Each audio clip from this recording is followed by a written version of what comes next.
Okay, let's unpack this deep dive. You've shared with us um, a really fascinating stack of source material. It's all centered around Brenda Jackson's romance novel excerpt, Secret Love, right? Yeah. Part of her Madaris family series. Yeah, that's the one. It's a great pick for a deep dive. So much their characters, the setting, and those, classic Brenda Jackson relationship dynamics. Absolutely. And our mission here really is to get straight to the heart of it. We're pulling out the key players, the main plot points. Tracing those relationships. Exactly. Exploring how they all connect and digging into those little surprising details that make this story, well, tick.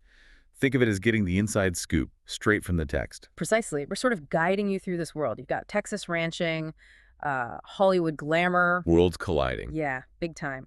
And secrets, family ties, and, well, even a bit of danger creeping in. Okay, here's where it gets really interesting, I think. We're going to follow the journey of this, like, rugged rancher. Mm-hmm. He wants his privacy. Mm-hmm. And this famous actress who's always in the spotlight. Right. And see how their lives just smash together. Yeah. How they deal with the secrets, the family support, which sounds huge, and these outside threats trying to mess things up. So what does it all mean? I guess it means looking at what pulls Jake and Diamond together. And what tries to tear them apart. Okay, let's dive in. Let's do it. So the story kicks off at Whispering Pines. Yeah. Tell us about this place. It sounds pretty central. Oh, it's more than just a setting. Whispering Pines is almost like its own character. It's this historical, huge working ranch in Texas. Focus is on high-quality, grass-fed Texas Longhorns. Okay. And the history is key. Founded way back 1800s by Carlos Antonio Madaris, who was half Mexican, half African-American, and his wife, Christina Marie. It's been in the Madaris family for like 6 generations. Wow, 6th generation. That immediately tells you this place is about, legacy, tradition, family. Yeah, totally. And the guy running it now? Yeah. That's Jake Madaris, current owner, operator. Physically, he's the cowboy archetype, isn't he? Tall, 6'7", just has that presence. He definitely sounds apart. But is he just a cowboy? Is there more to him? And that's the first kind of interesting twist. His heart's on the land, absolutely. Grew up there. But he also went to Harvard. Perfect. Really? Yep, studied finance. And he used that know-how to seriously build up the ranch, modernize it. So he's not just boots and spurs. He's sharp, business savvy, but still deeply connected to his roots. Okay, that Harvard detail throws a wrench in the simple cowboy image, adds a layer. And he's the youngest of 7 brothers. He is, yeah. Which puts him right in the middle of this massive, tight-knit Madaris family that's so central to the whole series. Those ties to his brothers, to the land, they run deep. So when we first meet him, what's his vibe, especially about, like, visitors or outsiders? He's definitely reluctant, especially towards anyone he sees as being from the, quote, sophisticated city world. And it's not just like a preference, it's a hard rule he's made for himself. Rule. What? Comes from a bad past experience. His ex-wife, Jessie. Okay. The ex-wife. Exactly. That experience really soured him, made him believe that ranchers and sophisticated types just don't mix. He actually vowed, like, never again. No more sophisticated women. That's quite a vow. Sets up some instant conflict, I bet. Definitely. Is there anyone else important at the ranch we should know about early on?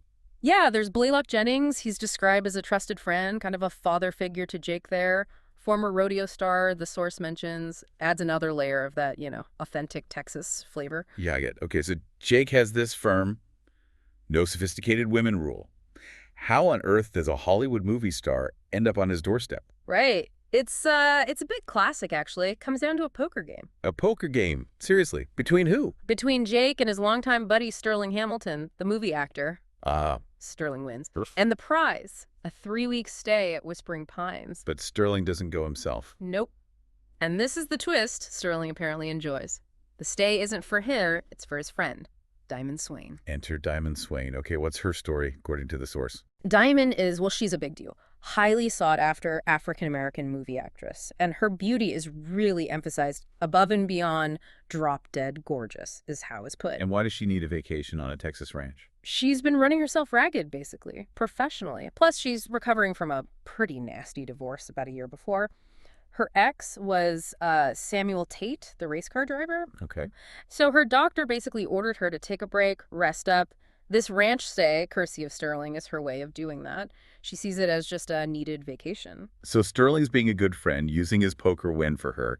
What happens when Jake, Mr. No Sophisticates, meets Diamond, who's basically Hollywood royalty. Oh, the first meeting is electric. Instantly, Jake, despite that vow, he has this immediate, like, strong physical reaction to her. He's fighting it right from the start. And her take. She's equally struck by his height, first off, the whole cowboy thing. His voice, that slow, deep drawl she thinks is rough and sexy, calls him dangerously handsome, notices details like his hair. And she's also really taken by the beauty of the ranch itself, even just seeing it from the plane. So, instant sparks. Even if Jake's trying to put the brakes on, Diamond moves into this secluded cabin. Yeah. How do things go initially? Does she fit his stereotype? Well, she stays in this cabin Jake built but never actually used before, which is kind of symbolic, right? A space waiting for her. Yeah. Jake really tries to keep his distance, stick to his plan, Right. but he finds it incredibly hard. And Diamond, she completely surprises him. She's not at all what he expected based on Jesse. She's kind, she's thoughtful, considerate, and she actually enjoys being around people. She talks to the ranch hands, she bakes pies for them. It just totally contradicts his whole idea of a sophisticated city woman or a celebrity. She's showing him she's more than just the label. What do they actually talk about in those first few days? Well, she finds out the stay wasn't originally meant for her, learns about the poker game. And what's interesting is she totally gets Sterling. She mentions how he knows how to cheat at cards if he wants to, Oh. which confirms Jake's own suspicions about how Sterling won.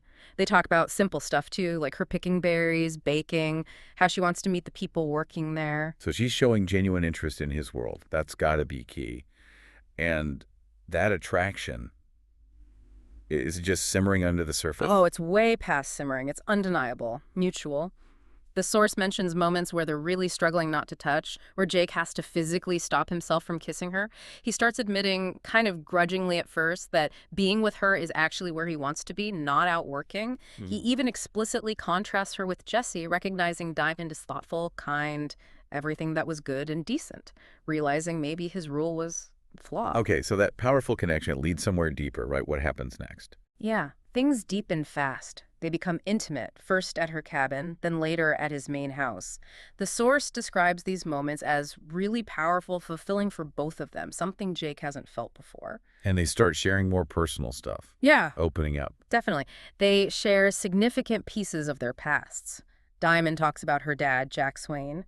Perfectionist, struggled to show affection, especially after her mom died tragically. Mm-hmm. She also explains her friendships with Sterling and Kyle Garwood. They go way back, met as teens through family connections. Kyle's grandfather actually financed her dad's first film, and she drops the bomb that her supposed romance with Sterling years ago, totally fake, Fake what? just to keep other people away, basically, to deter unwanted attention, which really highlights the kind of pressure she lives under constantly. Yeah, that makes sense. What about Jake? What does he share? Jake opens up about growing up on the ranch. Being the youngest of the 7 brothers, most became educators. He took over the ranch, talks about his family ties, and crucially, he talks more about Jessie, how she hated the ranch, tried to change him, how that whole experience cemented his views and led to that strict rule.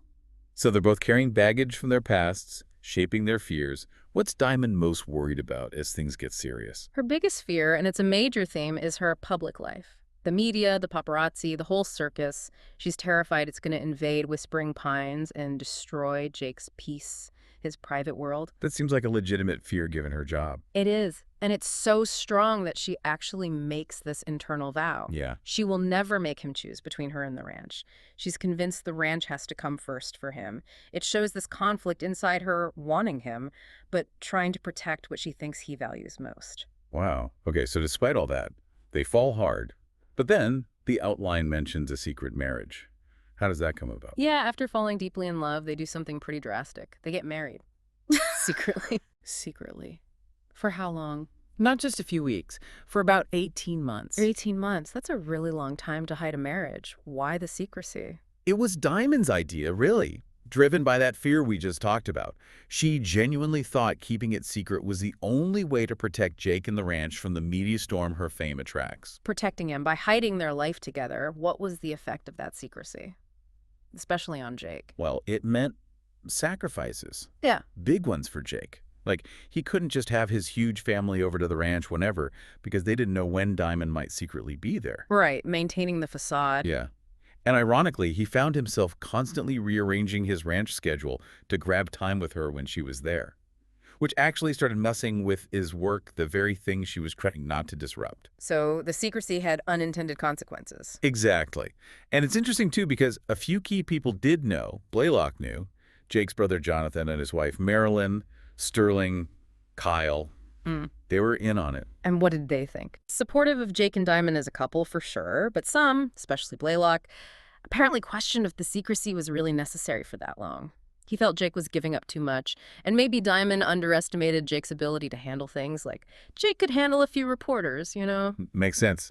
So after a year and a half of this double life, how does the truth finally surface? It's actually Diamond who decides it's time. She starts feeling the burden of it, realizing it wasn't really protecting Jake like she'd hoped, maybe even causing more problems. She has this moment where she realizes facing it together might be better. An epiphany. Kind of. She basically says to Jake, it's time to come out of the bedroom, go public. And Jake, the guy who guards his privacy so fiercely, he agrees. He does. His love for her just trumps everything else at that point. They decide the best way is a party. At Whispering Pines, for family, close friends, just lay it all out there. Bringing the secret Hollywood wife into the heart of Madaris country. Okay, what are the family dynamics like leading up to this big reveal? Because the Madaris family sounds lively. Oh, they're fantastic, huge, super close, and yeah, maybe a little prone to gossip. Especially the nieces, Tracy, Katie, Felicia. Jake knows this. He's actually hilariously nervous about telling them, admits they don't know how to keep secrets. And his nephews, Justin, Dex, Clayton, they've definitely noticed something's up with Jake over the past year and a half. They think he's been acting strange, but they're guessing it's ranch business, not, you know, a secret A-list wife. They have no idea. None. But despite the nerves about the gossip mill, Jake's also kind of enjoying the anticipation, ready to finally share their life. Okay, so the party's happening, families gathered, buzzing. What's the announcement itself like? Jake gets up, makes a speech, starts by saying something unexpected happened about 18 months ago. He met someone, fell in love. And the family's reaction? Immediate shock. Disbelief. They genuinely thought he was going to talk about, like, cattle prices or something. They just assumed his life was all ranch, all business. Then he drops the bomb, says he knew he had to make her a permanent part of his life, and he did. And he announces, I'd like to present to all of you the woman who has made me a believe in love again, my wife, Diamond Swain Madaris. Boom. Mic drop moment. How does the family take that? After the jaws hit the floor, it shifts really quickly to just overwhelming joy, acceptance. Diamond makes this grand entrance down the stairs on his brother Jonathan's arm, and the family just embraces her completely. It's a really powerful scene showing that Madaris bond. Surprise, yes, but then immediate love and support for Jake, which instantly includes her. That sounds amazing. And they have fun with it, too. You hear things like, well, Lordy, look at that. I don't believe it. Jake got himself a diamond. Nice one. And she got herself a Madaris, and the best one, maybe. And we got a movie star in the family, just pure warmth and humor. That's brilliant. That family acceptance must have been huge for Diamond. Yeah. So with the secret out, family on board, how does she start embracing ranch life more fully? Planning the future there. Yeah, the source shows her making a really significant commitment. She decides she's going to eventually move to Whispering Pines. For good. Meaning she plans to retire from acting, fully use her married name, Diamond Swain Madaris, embrace being a rancher's wife, and they want to start a family, become a mother. Whoa. That's a massive shift from Hollywood superstardom. What's driving that? It seems really fueled by her love for Jake, obviously, but also this profound sense of, like, safety and belonging she feels at the ranch, something maybe missing from her high-pressure life before. She literally tells Jake her home is where her heart is, and that's with him at Whispering Pines. It's her choosing a different kind of life, a different kind of fulfillment. And we see her connecting more with Madaris women. Especially the nieces. She comments on how close they all are and admits she kind of missed out on having those kinds of female friendships growing up, so she's finding that connection there. And this part of the source also touches on, like, the next generation, right? Babies. Yes. Big time. There's news that Sunita, Clayton's wife, is pregnant, and the reaction among the women is super emotional. It really underscores how important family lineage, babies, growing the Madaris tribe is to them. Right. And it naturally leads to talk about Jake and Diamond having their own family there on the ranch. It's a shared dream they're ready to pursue. Okay, so they've navigated the past, the secrets, they've announced their love, they're planning a future, embraced by the family. But the story isn't all smooth sailing, is it? danger enters the picture. That's right. Even with the secret out, the outside world intrudes. There's an incident someone breaks into Diamond's place back in California. Oh, wow. Okay. Physically, yeah, unharmed. But it shakes her up, understandably, and it definitely ramps up the worry about her safety. How does Jake react to that? His protective instincts go into overdrive. He's intensely worried. But it's also, the Harvard business side kicking in. He takes action. He hires a private investigator, Alexander Alex Maxwell. He's connected to the wider Madaris family network, apparently. Jake asks him to look into the threats, quietly. And crucially, he doesn't tell Diamond at first. He's trying to shield her, handle it himself. Trying to protect her again. So Alex Maxwell starts investigating. What does he find? Who's behind this? And why? Alex digs in, analyzes calls, messages, that kind of thing. And he pretty quickly identifies a suspect, a guy named Conrad Ammons. Conrad Ammons. Who is he? He's described as this persistent reporter who's been covering Diamond for years, but it's not just about getting a story. Okay, I was wondering, is it just an obsessed reporter or something more sinister? It's definitely darker. The source reveals Ammons has this really disturbing motive. It goes back to his sister, Caroline, who died. Okay. Ammons believes she was abused by her wealthy husband, and that tragedy seems to have twisted his whole worldview. He's developed this dangerous fixation. He sees wealthy, powerful men married to women like his sister or like Diamond men like her ex, Samuel Pate, and now Jake as potential abusers. So he thinks he needs to, what? Expose them, stop them. Yeah, kind of like a vigilante protector in his own mind. He's targeting the men associated with the Diamond. The source even says he tried to sabotage Samuel Tate's race car before. Whoa. Sabotage. Yeah, tried to cause accidents. So his actions against Jake are part of this pattern. He sees Jake as the next target in his warped mission to protect Diamond by hurting the men in her life. It adds this creepy psychological layer to the threat. It feels very personal. That is chilling. A completely warped motive. Yeah. How does Diamond find out about Ammons and his plan to target Jake specifically? She eventually learns about the threats and gets wind of Amon's specific plan, apparently involving the upcoming Cattleman's Ball, a place Jake would definitely be. Oh, no. Her reaction is immediate distress, guilt. She blames herself entirely, feels like her fame, her past, her whole world has brought this danger crashing down on Jake and Whispering Pines. She starts questioning if their secret love, all the complications are just causing too much damage. That must be awful for her. How does Jake handle her distress? Does he reassure her? He does, absolutely. His response is solid. He makes it crystal clear. Everything he did, hiring Alex, keeping it secret initially, was purely to protect her.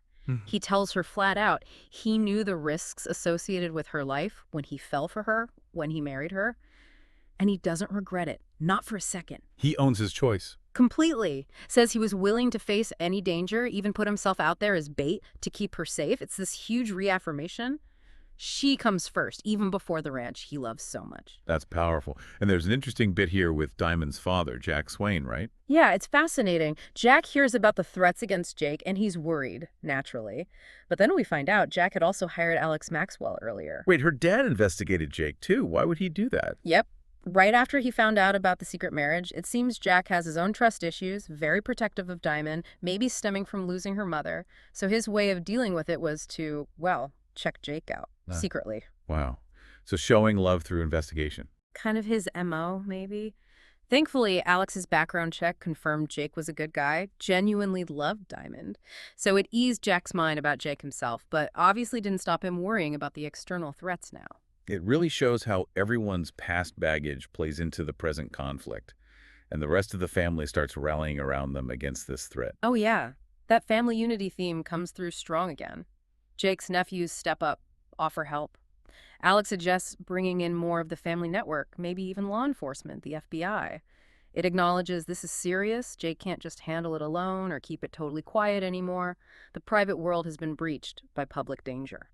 So despite all this swirling danger and complication, their commitment to each other is the core, isn't it? Tell me about that emotional climax where they really reaffirm things. Yeah, there's this incredibly powerful moment where they just anchor themselves in their love, choosing each other despite everything. Jake gives this speech, basically, that hits right at Diamond's fears about ruining his life. What does he say? He tells her, and this is pretty much a direct quote from the source material you gave us, "That night I asked you to marry me. I knew the risks, but I didn't care. The only thing I could think about was just how much I loved you and that there was no way I could let you walk out of my life." Wow. That just lays it all out there. His choice. It really does. And then he connects it to her name beautifully. Says, "You are my diamond. Your radiance shines bright within my heart. When we married, it was for better or for worse." Using her name like that, tying it to diamonds are forever, it's just, yeah, really seals their commitment. That's lovely. And the source also mentions around this time, their physical intimacy is described as being incredibly profound, deeply connected, like a powerful reaffirmation of everything they feel, everything they're choosing. Okay, so they face the danger. Powered by this deep love, the secret's completely out. What does life look like for them moving forward, based on this excerpt? Well, the immediate threat from Ammons seems neutralized. His plan was uncovered, thwarted, though the text doesn't explicitly say, like, he was arrested. But the bigger issue, the media attention, that doesn't just go away. Right, that's part of the package now. Exactly. News even leaks about some potential business venture, a production company involving Jake, Kyle, and Sterling, maybe even filming on the ranch. So their worlds are definitely publicly emerging now. And that's kind of where this part of the story leaves us, them figuring out this new reality. Pretty much. The excerpt wraps up with them choosing to face it all, the public, the private together, head on. It's symbolized by them going to a movie premiere as a couple, knowing they'll be photographed, knowing the world is watching. Stepping out of the shadows. Exactly. It signifies they're done hiding. They're navigating the challenges of her fame, his world, together as a united front. Anchored at Whispering Pines, yes, but not hiding their bond anymore. Wow, okay. That was quite a journey through just this excerpt of Secret Love. It really was. We covered a lot of ground. We absolutely did. Went from, this really skeptical Texas rancher, dead set against sophisticated women because of his past, That rigid rule. to this incredibly intense, passionate connection that leads to a secret marriage. Kept hidden for a year and a half. And then that reveal, the drama, the humor, seeing the whole Madaris clan react, first shock, then just pure acceptance. It really shows you the strength of that family. Yeah, that dynamic is amazing. And woven through all that family saga, you have the suspense plot, the threats from Ammons, that really disturbing motive. Right, reminding you that fame, that kind of public life Diamond has, it can bring real danger, even into a place as seemingly protected as Whispering Pines. And all of this pulled directly from the source material you shared. It shows how these two, completely opposite worlds just collided. And how Jake and Diamond, backed by that incredible family, ultimately chose to build a life together there. Embracing the love, yeah, but also the challenges that came with it. It's a really great look at how, deep connections can totally upend your expectations, bloom in unexpected places, and how powerful it is when love makes you decide to face the world together instead of hiding away. Absolutely. It definitely leaves you thinking, doesn't it, about the choices we make for love, the sacrifices, and maybe how choosing to be truly seen, flaws and complications and all, together, maybe that's the strongest move of all.